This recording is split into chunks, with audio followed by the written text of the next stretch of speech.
په مزار شریف ښار کې د البرز علمي او کلتوري ادارې په نوښت د ځینو ښوونځیو زده کوونکو د افغاني یونیفورم د کارونې په موخه د اعلی قدر امیر المؤمنین حفظه الله د فرمان له پلي کېدو څخه ملاتړ وکړ.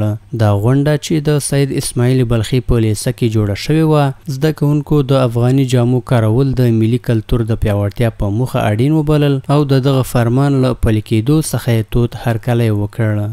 خیلی راضی هستیم به خاطر که در لباس‌های غرب بود اونا بسیار ما را بسیار به سختی اذیت میکرد. در هوای گرم می‌آمدیم، از بالا خانه‌ها دور هستن، متعلم و صنف‌های خردترک هم هست، اونا خیلی اذیت میشن.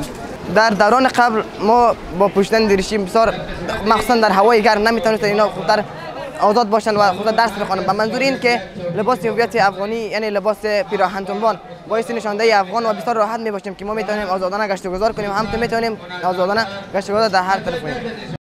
په ورته وخت کې د مزار شریف ښار د پوهنې امیر د اسلامي امارت د مشرتابه له فرمان څخه په ملاتړ سره وویل چې دا پریکړه په مؤثر ډول د ښار په ټولو ښوونځیو کې عملي شوې ده.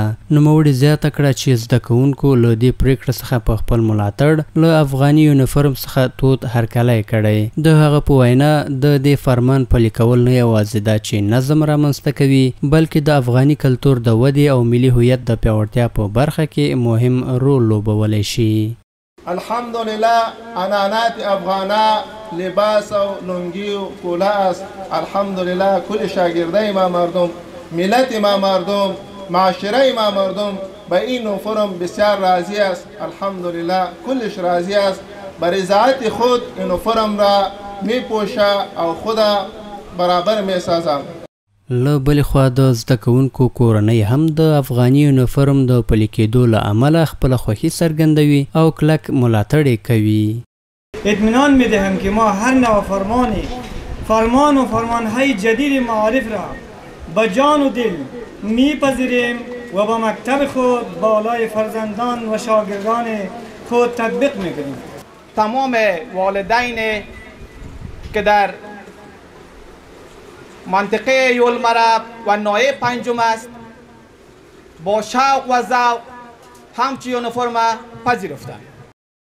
د دې پروګرام په پای کې د سید اسماعیل بلخي لیسې زده کوونکو د ترانو او تمثیلي پارچو په اجرا سره دغه محفل ته نوره ښکلا هم ورکړه چې یاد محفل د ګډونوالو له تود هرکلي سره مخ شو.